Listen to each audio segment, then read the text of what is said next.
여러분들 반갑습니다. 위포트에서 한국사능력 검정시험을 강의하고 있는 신인섭입니다. 이번 시간에 여러분들 처음 만나뵙게 되는데요. 간단한 정보를 드리고 그 다음에 여러분들과 처음 하게 되는 수업 한능검, 그러니까 약술 강의가 될 거고요. 근현대사 핵심 요약 정리, 이 강좌 정보에 대해서 좀 정보를 드리고자 해요.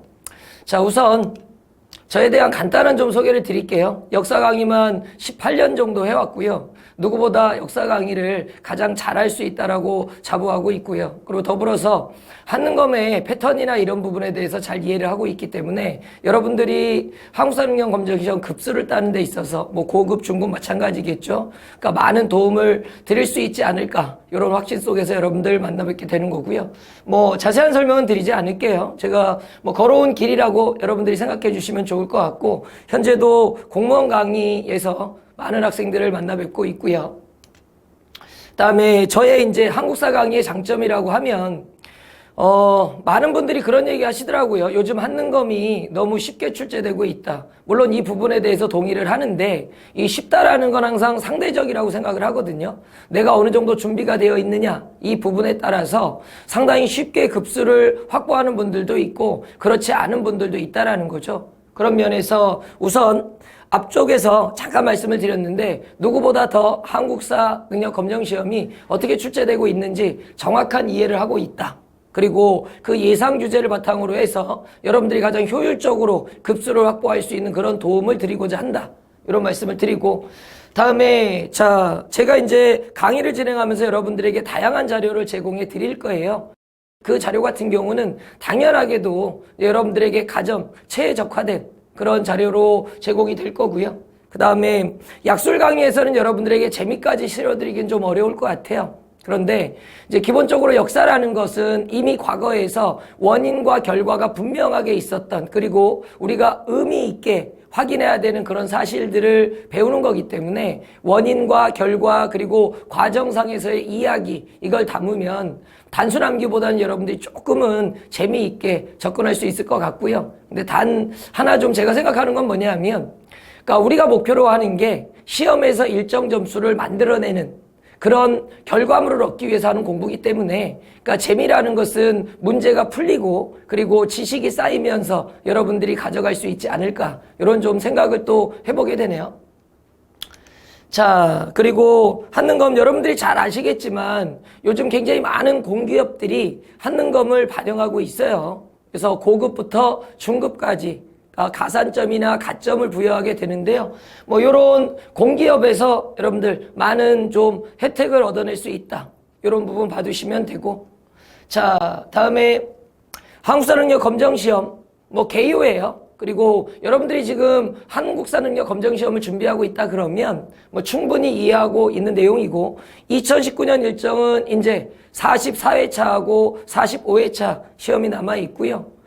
지금 여러분들에게 이제 좀 있으면 근현대사 약술 강의에 대한 오리엔테이션을 진행을 할 건데, 그 부분은 이제 올해 44회차, 45회차 요걸 준비하는 거고요. 뭐 앞으로도 뭐 이어질 계속 한능검에서 여러분들이 충분히 활용할 수 있는 그런 강의죠.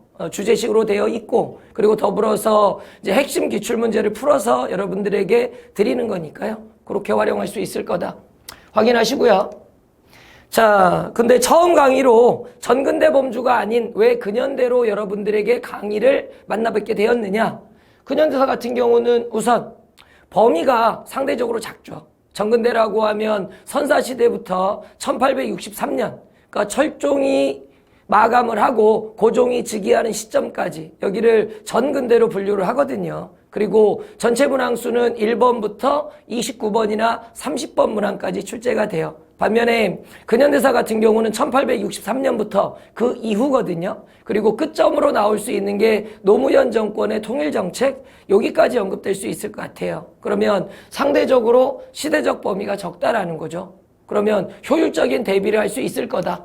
그리고 자, 그렇기 때문에 이제 30번이나 31번부터 그리고 50번까지가 근현대의 문항이에요. 이건 거의 고정되어 있다라고 보시면 되거든요.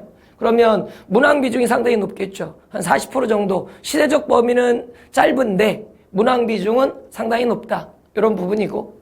자, 다음에 그렇다라면 근현대사를 여러분들이 완벽하게 대비를 먼저 해 두신다라면 상대적으로 시대적인 범위가 넓은 정근대보다는 효율적으로 정리할 수 있을 거고 그만큼 급수를 확보하는데 전략적인 방법이 될 것이다. 그래서 근현대로 여러분들을 먼저 만나 뵙게 되는 거고요. 자, 요거는 40회차부터 43회차까지 출제 주제를 분석한 거예요. 그러니까 기본적으로 내가 어떤 목표를 가지고 무언가 준비를 할 때 그 내가 준비하는 것에 대한 정확한 이해가 있을 때 아무래도 대비가 효과적이고 다음에 효율적인 결과물을 만들어낼 수 있겠죠. 그래서 정리를 한 거고 이 부분은 여러분들이 확인할 수 있는 자료로 다 제공이 될 거예요. 40회차 그리고 41회차 42회차 43회차 그리고요 요거 여러분들이 확인해 보시면요 전반적으로 비슷한 주제들이 반복해서 출제되는 그런 경향을 읽어낼 수 있을 거예요. 그러면 그런 주제들은 여러분들이 반드시 그 유형에 맞춰서 그리고 반복되는 선지 개념을 그대로 좀 정리해 두시면 아무래도 어렵지 않게 근현대의 개별 주제에 대한 대비가 가능하겠죠. 자, 그리고 이제 전반적인 커리큘럼 구성이거든요. 짧은 시대적 범주지만 8강 정도로 여러분들 맞췄는데 여기 지금 보시기에는 7강으로 되어 있는데 현대사회 발전을 2강으로 나누어서 진행을 하거든요. 그러다 보니까 좀 강의 수는 상당히 짧아요. 그리고 또 강의 시간은 짧은 강의 같은 경우는 한 50분 정도, 긴 강의 같은 경우는 1시간 20분까지 넘어가는 강의도 있거든요.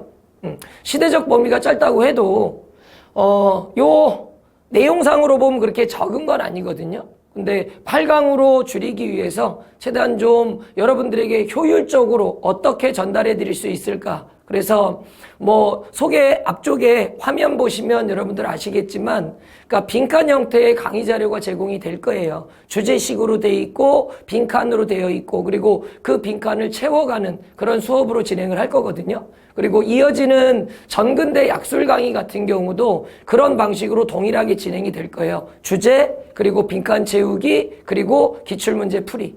그러니까 개인적으로 생각하건대 가장 효율적으로 근데 전제는 있겠죠.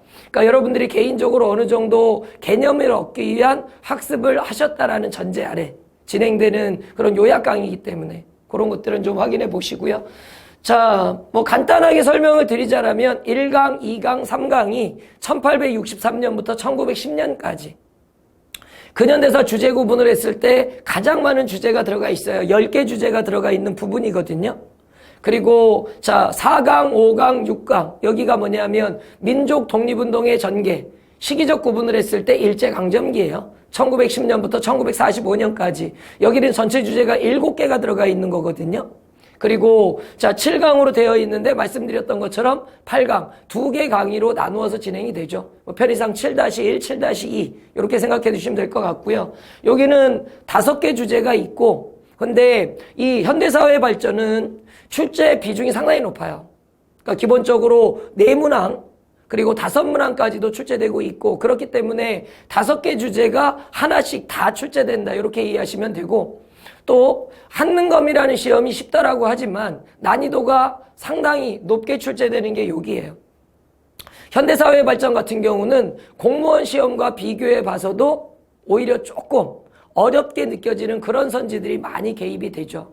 특히나 현대사에서 여러분들이 좀 주의하셔야 될 게 뭐냐면 현대의 경제, 사회, 문화 이런 부분의 내용이 선지화되게 되면 상당히 좀 어려워요.